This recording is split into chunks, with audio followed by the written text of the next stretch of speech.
Robert Johnson, a man who spent nearly 3 decades behind bars, is now a free man. A judge vacated his convictions and the court approved his release last night. WGN's Christine Flores caught up with Johnson, who talks about his first night out of prison. Good evening. Johnson was smiling from ear to ear when we caught up with him today. He describes what his first time at an arcade was like and what it's been like to be physically surrounded by family members. While he says he's still adjusting to his new life, he says he still wants to work with those who, just like him, were wrongfully convicted. I'm on top of the world. I feel amazing. It's unbelievable. Those are Robert Johnson's feelings after walking as a free man from the Cook County Jail nearly 24 hours ago. I was laying in the bed earlier and I heard some noise, and it's the noise that you hear when they come through and count in prison. And I like raised up and I'm like, no, they not counting. I'm home. You know, I don't have to worry about being a number. Johnson's first stop last night was Grandma's house. You never left me. It was surreal. It really was. To walk back in that house.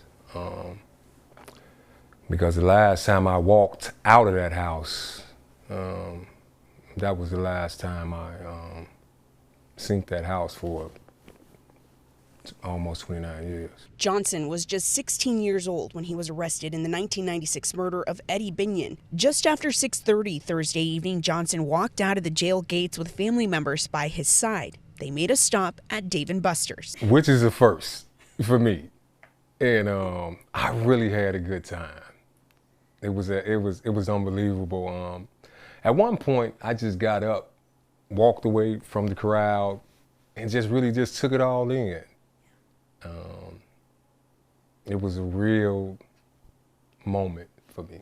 Johnson was wrongfully convicted of first-degree murder, armed robbery, and home invasion. His defense says years ago, during the trial, there was no physical evidence or eyewitnesses connecting Johnson to the crime. A juvenile co-defendant agreed to a plea deal in exchange for his false testimony. This kid was facing 80 years in prison and offered 15. And that's the only person to testify against Robert at trial. And the evidence is incredibly weak. There is an arresting officer that Johnson clearly recalls. I remember him. He was the motivating force. They followed his lead. All of them detectives, they followed his lead. And he did it as if, again, he knew that he wasn't going to be held accountable.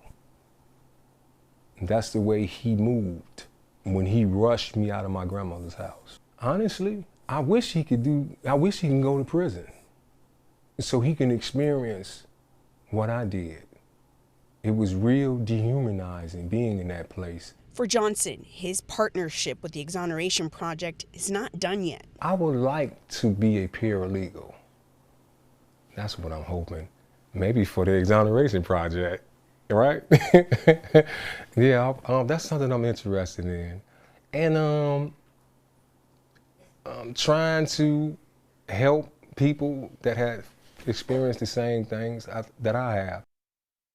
Johnson does have a hearing scheduled for March 13th. It is then that prosecutors will say whether or not they will appeal the decision in his case. Reporting in the northwest suburbs, Christine Flores, WGN News.